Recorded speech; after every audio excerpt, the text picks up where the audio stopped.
Hola, hola, ¿cómo están? Bienvenidos a Sintoniza tu Salud Mental.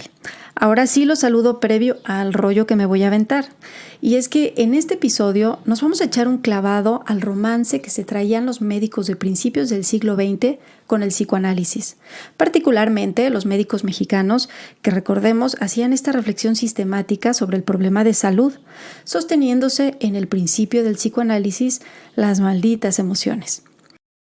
Skinner decía, lo que las personas sienten es tan importante como lo que hacen. Pero aquí no nos estaba importando nada lo que hace una persona o lo que sucede en su entorno, sino lo que siente para conocer su capacidad de adaptación, disminuyéndolo a un ser emocional, no pensante. Pero ya iremos desvelando esos pequeños detalles que nos llevan o nos deberían llevar a un abordaje de la salud un tanto o un mucho diferente a como lo hacían entonces los médicos de los años 40 y 50. ¿Cómo estamos al día de hoy? ¿Cómo pasamos de la medicina a la psiquiatría y de la psiquiatría a la antipsiquiatría? Y de la antipsiquiatría a los diversos abordajes que obedecen más a sistemas de creencias que a ciencia y beneficio en pro de los derechos humanos. No se vayan porque en este episodio también hay mucho que decir. Yo soy Isabel Estrada y les doy la bienvenida. Gracias por estar sintonizados. Comencemos. Como les mencionaba en el video anterior, el doctor de la Fuente Muñiz hablaba de esa enorme importancia. El libro del cual hago referencia, Psicología Médica, era un libro dirigido a estudiantes de medicina de aquel entonces, una franca invitación a poner atención al aspecto psicológico en la consulta. La intención se aplaude, sin embargo, ya veremos que se está abordando el espectro de la psique únicamente desde las emociones, y eso nos ha salido un poquito caro. Recordemos que después de todo lo que tuvo que pasar el manicomio General Castañeda, debido a la inestabilidad política y social del país, es hasta 1928 cuando el doctor Samuel Ramírez Moreno impulsa una transformación administrativa. En México, ya existían jóvenes talentosos y formados en Europa y Estados Unidos que eventualmente se unirían a la institución gubernamental en una naciente neuropsiquiatría. Es el doctor Ramírez Moreno que forma un grupo de colaboradores organizando eventos académicos, invitando eventualmente a todos los interesados en el tema. Edita la primera revista de la especialidad, Revista Mexicana de Psiquiatría, Neurología y Medicina Legal en 1934. Y es cuando aparece el doctor Manuel Guevara Oropeza, que ya les había comentado que es quien trae a México las teorías de Kraepelin. En 1937, Oropeza reúne a los médicos del manicomio y a otros especialistas de sanatorios privados con el fin de integrar una sociedad profesional de neurología y psiquiatría que no fuera una organización perteneciente a una institución, sino que fuera independiente para que estuviera abierta a todos los especialistas, tanto para los que trabajaban en gobierno como los que lo hacían de forma privada. Y es así como, gracias a Oropeza, se forma la Sociedad Mexicana de Neurología y Psiquiatría. El doctor Oropeza era un visionario y tenía una gran capacidad de liderazgo. Además de crear la sociedad, consigue una sede fuera de la Sociedad del Manicomio, en el Departamento de Fisiología de la antigua Escuela de Medicina, en donde comenzaron a sesionar cada 15 días hasta el año 1966. Con el apoyo de la Academia Nacional de Medicina, Oropeza logró traer a México al doctor Pierre Janet, que en ese momento era una de las grandes personalidades francesas, para que impartiera para la Sociedad Mexicana de Neurología y Psiquiatría un curso de actualización para psiquiatras en el año 1937. Esto representa un éxito para la naciente sociedad que se convertiría en un gremio muy importante. Poco a poco, y gracias a la constancia y buen nivel académico que siempre trató de mantener el doctor Guevara Oropeza, se comienza a invitar a profesionales destacados tanto en México como en el extranjero. El maestro Izquierdo y Norbert Wiener presentan a la sociedad su teoría cibernética que tenía impactados a los intelectuales de la época a nivel mundial. La cibernética, según Wiener, fue definida como la ciencia del control y la comunicación en el animal y la máquina. Se refería que todo comportamiento inteligente era el resultado de mecanismos de retroalimentación que posiblemente podrían ser simulados por máquinas. Fue un paso importante hacia el desarrollo de la inteligencia artificial moderna.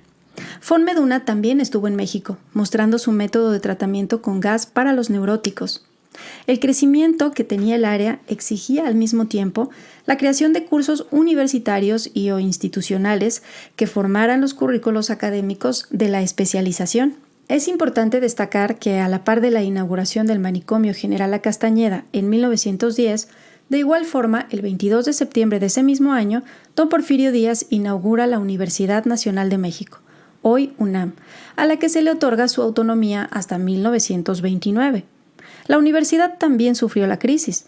Levantar este proyecto y buscar su emancipación del Estado, como lo proponía Justo Sierra, era algo bastante complicado en un país con una población mayoritariamente analfabeta, por lo que fundar una institución de educación superior no generaba ningún interés en el ámbito público.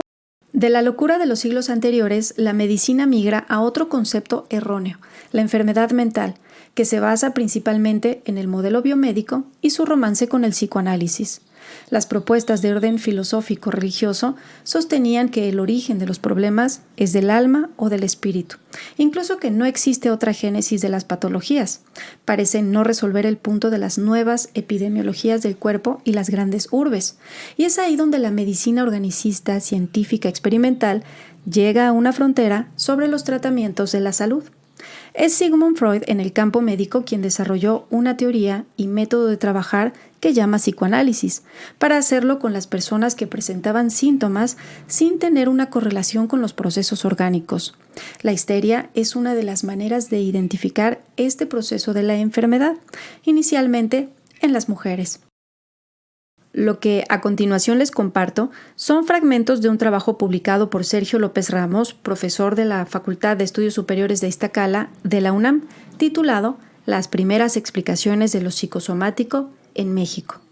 El doctor Guevara Oropesa decía en 1946, y cito, el estado de ánimo, los pesares, las contrariedades, el miedo y, en una palabra, las emociones, se habían considerado siempre como un factor etiológico con mayor o menor justeza en padecimientos de lo más variado.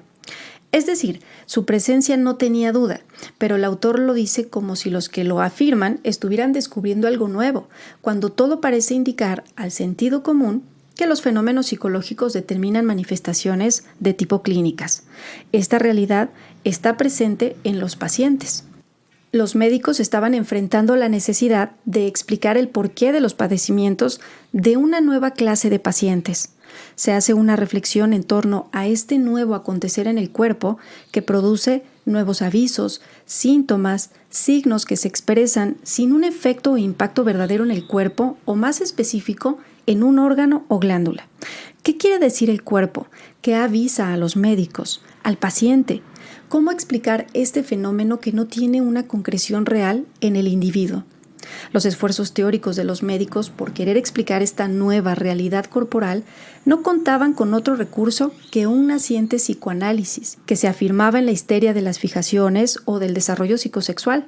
Sin embargo, la población a la que se estaba analizando era aquella que tenía los medios para poder ir al psiquiatra, dejando de lado a los sectores más bajos. El doctor Guevara Oropesa escribe en 1946 La medicina psicosomática. Si bien no se sostiene al 100% en el psicoanálisis, establece que la cefalea de un paciente se presentaba cuando retornaba al ambiente hostil. Esta afirmación es interesante porque localiza otro elemento que no había sido considerado por los médicos, amantes del psicoanálisis, la adaptación. Todo indica que es una respuesta compleja de una situación de integración por parte del sujeto. Eso significa que no es una condición social o familiar. El individuo ha de confrontarse con los principios de una integración del cuerpo con los espacios que le toca vivir o relacionarse. ¿Se dan cuenta? El problema siempre es y será del individuo. Decía, y cito, el interrogatorio minucioso muestra que ni las palpitaciones, ni el dolor, ni la disnea siguen al esfuerzo, que el examen físico no revela nada anormal. En cambio, la manifestación principal se identifica como angustia, un estado emocional patológico que se ha derivado de una situación a la que el enfermo no ha sabido adaptarse. Consideraban el estado emocional como probable origen y que el paciente no sabe resolver para no estar enfermo. Sin embargo, parece que la angustia es un estado que no le da opción al paciente y lo somete a un principio patológico, De ahí que los relatos de los pacientes con respecto a sus síntomas sean irreales. Y cito a Oropesa nuevamente. Un enfermo siente un piquetito que le sube hasta el esternón y como gotitas de agua que le caen en la boca del estómago, por lo cual ha dejado de comer. Se siente mareado y no va a su trabajo. Ha adelgazado. Se somete a repetidos exámenes gastroduodenales, radioscópicos, etc. Pero el fondo de su perturbación es su angustia, su emoción reprimida y su deseo de descansar a pesar de hacer alarde de ser muy trabajador y haberlo sido realmente hasta la aparición de estos síntomas, que aparentemente contra su voluntad lo tiene fuera del trabajo, pero sin solucionar su angustia. Es evidente la construcción que hace el individuo ante una condición de peligro como es el exceso de trabajo. El cuerpo sometido a una explotación que trastoca las fronteras de un estilo de ver y del vivir mismo hace un mecanismo de defensa ante la adversidad que mata al organismo. Es un recurso muy importante para darle otra significación a los síntomas que presenta el paciente que no quiere ir a trabajar. El cuerpo llega a sus límites y fronteras para poder darle sentido a un individuo que se somete a la competencia social. En otras palabras, la sociedad de la exigencia en la que vivimos desde entonces y que cada vez es más y más exigente. Hace unos días leía un artículo que decía: el baremo económico de la productividad se ha trasladado a todos los aspectos de la existencia. De alguna forma, el sentido perdido de nuestras vidas tras la muerte de Dios y los valores cristianos ha sido secuestrado por un nuevo Dios, el dinero. Y por lo que podemos ver en redes sociales, hasta venden el alma. Y paradójicamente, esa sensación de vivir una vida sin sentido nos lleva a ser consumidores de cualquier práctica o creencia que nos quite o que nos arrebate esa sensación, porque seguimos tras la cura de la angustia y la incomodidad, buscando desesperadamente sanaciones, productos de venta que lo primero que deben hacer es hacerte creer que tienes heridas, que tu vida no tiene sentido, y patologizando toda experiencia desagradable previa, convirtiéndola en un trauma. Volviendo al discurso del doctor Oropesa, el individuo no ha sabido adaptarse. Valga esta aseveración para cualquier condición que el sujeto vive, ya sea en casa, en sus relaciones humanas, en el trabajo o su construcción que elabora ante la condición adversa que se representa socialmente. Esto significa que el sujeto no está libre ni ajeno a la construcción de un cuerpo que parece no gobierna. Es algo que se construye de acuerdo a un tiempo y un espacio que vive el sujeto. Lo que les intriga a los médicos es el origen del tamaño del problema en el consultorio, enfoque biomédico. Pero una concepción sobre el origen es compartida. La neurosis de angustia que se explica en relación con la vida civilizada tiene un trasfondo, el fenómeno emocional. Vaya pues, aquí es donde nos empujaron toda la responsabilidad. Si no te adaptas a la vida ultra exigente de la metrópoli del capitalismo, tu problema es emocional. Si no te adaptas a las exigencias laborales, te doy un cursillo de inteligencia emocional y listo. Te empastillo y listo. Es decir, y que nos quede bien claro, si el individuo no se adapta a la vida civilizada, el problema es emocional. Continuemos con Oropesa. La interpretación que se da al factor emocional en relación con la manera de edificarse la personalidad del sujeto se establece como una necesidad de expresión de su hostilidad y de sus tendencias agresivas. De este modo, han pretendido establecer cierta especificidad del diseño emocional en relación con los síntomas de tipo orgánico resultante. Gracias a esto han surgido tonterías como la bioneuroemoción. El nombre es marquetero, pero en realidad bio y neuro y emoción es redundante. Buscar una relación con la fisiopatología y su correspondencia con el estado emocional, por ejemplo, una emoción y la úlcera del estómago, la hipertensión, emociones como el miedo, la ira u otras que se relacionan con las funciones hipotalámicas. Sin embargo, el proceso se hace más complejo en esta elaboración que hace el sujeto y que el médico intenta explicar. El aspecto psicológico que mostraría las características de la reacción emocional del sujeto a través de la elaboración de su personalidad, de sus circunstancias de la vida, de sus conflictos actuales y de su regresión a estadios primitivos de realización emocional por inmadurez, por inhabilidad de adaptación o por fenómenos mal conocidos englobados en la depresión mental. Un punto importante en este autor es que saca su lectura sobre la adaptación y va más allá diciendo que no se ha encontrado la correlación psicosomática con la fisiología para poder determinar la lesión desde una condición psicológica a un determinado órgano. Dice, y cito, en realidad no sabemos en qué casos un sujeto con estado angustioso va a hacer de su angustia una hipertensión arterial o una colitis, y por qué mecanismos. Justo es el punto en el que se encontraban en esos años, saber para dónde gana la emoción, cuál ruta es su curso en el cuerpo, porque en algunos casos se presenta de una manera y en otras en una expresión más elaborada que solo la angustia le da sentido y permite hablar de la neurosis para salvar el punto. Oropesa propone adentrarse en la historia psicosomática del sujeto, en su forma de vida, sus relaciones sociales personales, sus conflictos, para después relacionar la enfermedad orgánica con las características psicopatológicas. Es una propuesta que suena coherente. Empata con su condición de que la medicina psicosomática es una tendencia de la medicina que busca la solución de problemas clínicos en la correlación de los fenómenos psíquicos con las manifestaciones orgánicas, que le da importancia a la personalidad y las reacciones emocionales y remata diciendo que debe verse como un esfuerzo más para orientarnos en el oscuro camino de las neurosis. Es comprensible que su lectura al final se articule a una propuesta de la neurosis como principio explicativo y que los trastornos psicosomáticos se relacionan con este planteamiento de Freud. Sin embargo, hace una disertación que nos permite ver que el cuerpo de esos años, ante una condición de rebeldía y que no se adapta ante la amenaza del principio de la vida. Es interesante ver ¿cómo será el proceso de construcción explicativo de un cuerpo que entra a una nueva relación social de acuerdo a las formas y estilos de una vida o de una sociedad cosmopolita y que tiene una elaboración artificial de sus espacios de convivencia y sociales? El sistema de trabajo en cualquiera de sus expresiones tiene su impacto en la vida orgánica y emocional de los individuos. Era una realidad que no se podía ocultar. Las sintomatologías, que no eran distintas, no permitían la cura. Las recisivas eran un problema que mostraban una realidad en los consultorios. Los tratamientos para la colitis, para la hipertensión, la sexualidad, la depresión, etc., no funcionaban y era una realidad tan implosiva que las autoridades médicas tomaron cartas en el asunto, primero, para poder explicarse tamaño fenómeno. Hagamos un paréntesis. Para entender este romance de los médicos con el psicoanálisis, la única herramienta con la que se contaba para poder explicar un fenómeno de salud que se estaba manifestando en los consultorios en el México de principios del siglo XX, para los años 40 ya representaba un problema que necesitaba entendimiento y atención.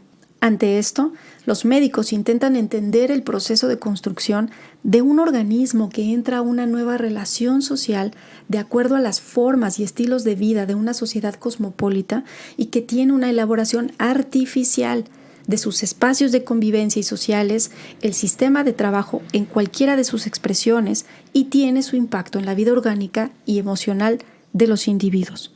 Pero aquí se están quedando cortos, orgánico y emocional, porque va mucho, mucho más allá. Y para mí sería mucho más correcto decir en la vida física y mental.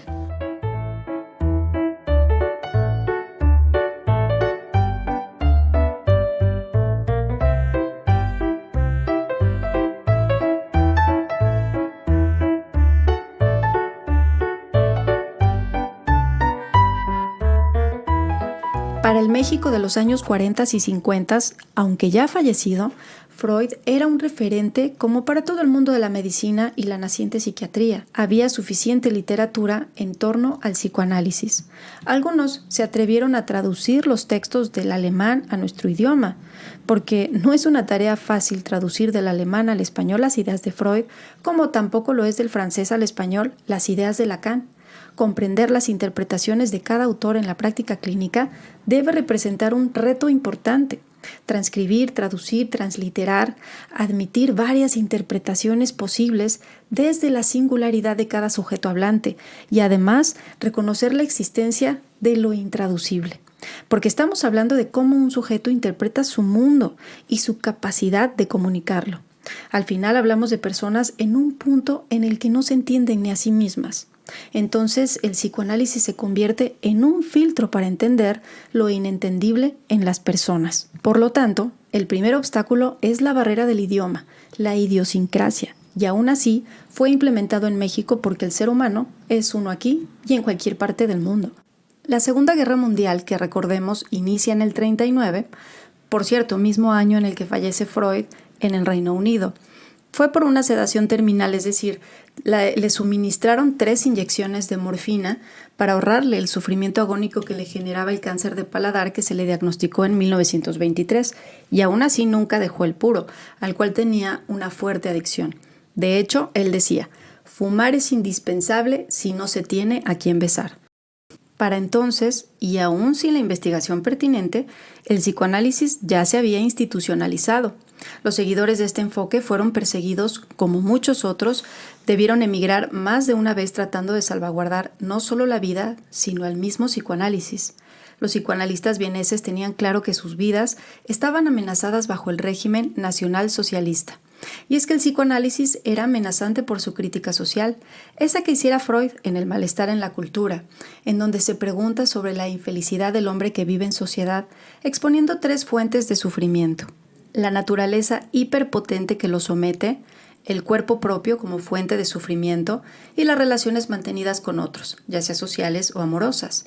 Las salidas que haya el sujeto para moderar este sufrimiento depende de las maniobras que consiga hacer con sus pulsiones, a las que debe renunciar en mayor o menor medida. Bueno, en el marco de la Segunda Guerra Mundial, Estados Unidos genera la política del buen vecino, con el objetivo de tener como aliados a los países de América Latina que, pese a no ser poderosos, le sirvieron de mensajeros o inclusive de obreros. En México, a partir del gobierno de Plutarco Elías Calles, presidente de 1924 al 28, comenzó la institucionalización y continuó con el de Lázaro Cárdenas, que trajo estabilidad, aumentó la población, mejoró la infraestructura de salud, creció la migración hacia la ciudad, al igual que la clase media, razones que, entre otras, hicieron que la urbanización se hiciera presente. Recordemos que México venía de una crisis posrevolucionaria.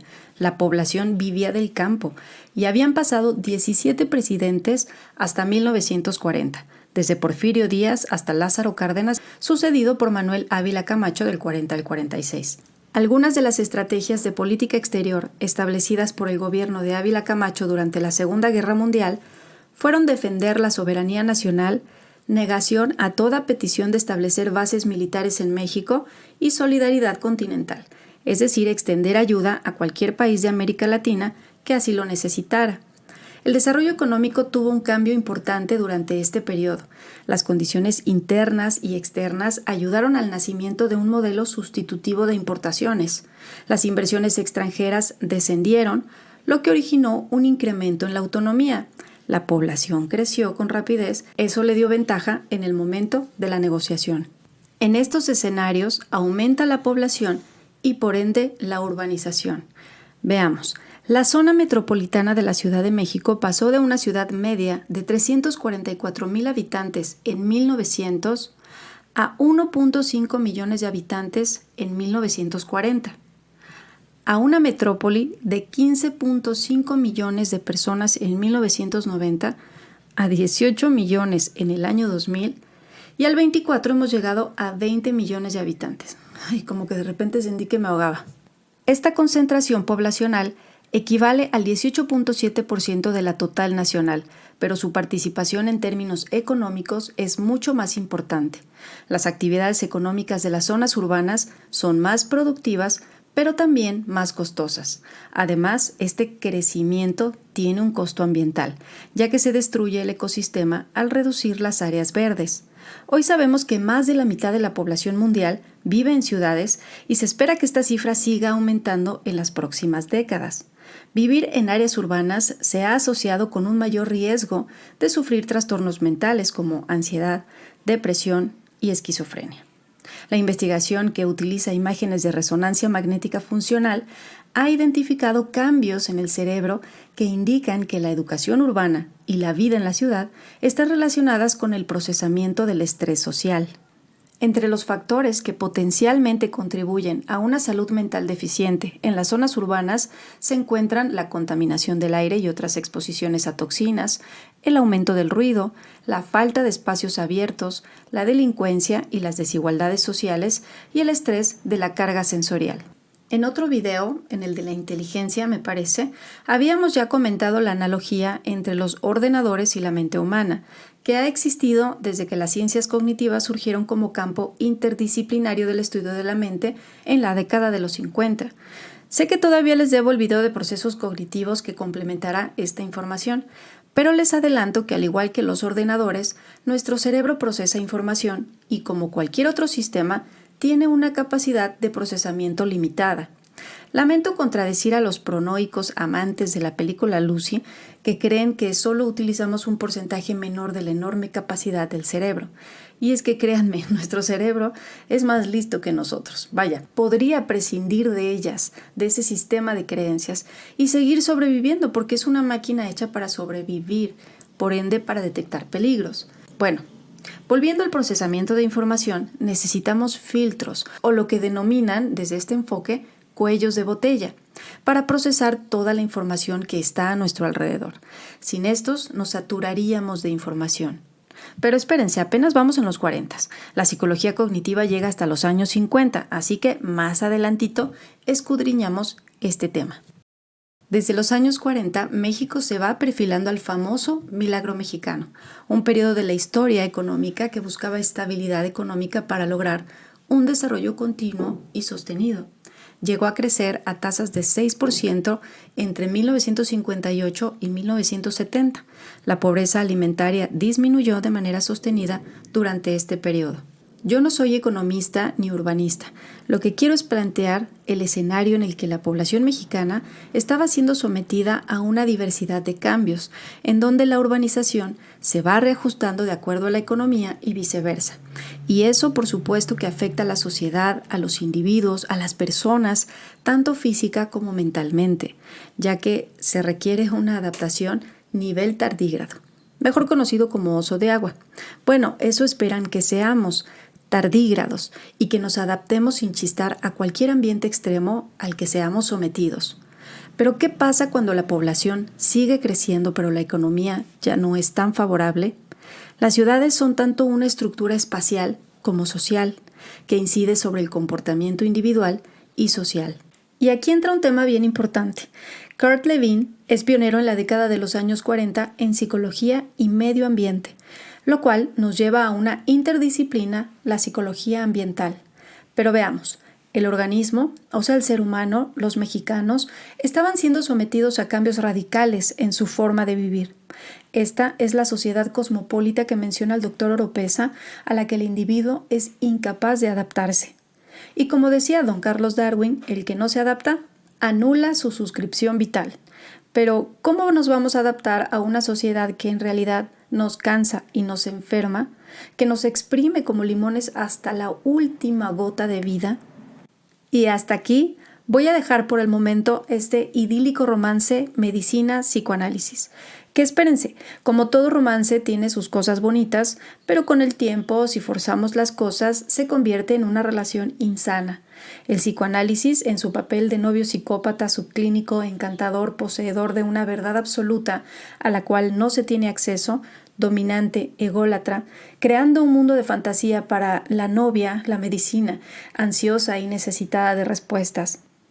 Y mientras la medicina se sacudía de este gaslighting y discernía lo que le toca a uno y al otro, pues se convirtió en una de esas relaciones eternas que claramente no van a ningún lado. Siendo bien contemporáneos, estaba faltando un tercero en esa relación. Pero aún nos falta chismecito para llegar a esa parte. Yo soy Isabel Estrada, psicóloga, y por el momento me despido feliz y contenta porque tú ya estás sintonizando tu salud mental. Nos vemos en el próximo episodio. Gracias por llegar hasta aquí. Bye bye. You call me a saint, but you know I'm a stranger, all willing and able to do what you want. You think I'm a thinker, but I'm just a singer, all busy and pretty, just making believe. Boy, I'm falling, I'm falling, I'm falling, I'm falling, I'm falling down to obscurity. Don't let me ever be this alone. I'm falling, I'm falling, I'm falling, could be making it all up, you know. Out of control, you don't know, babe. I'm not Something.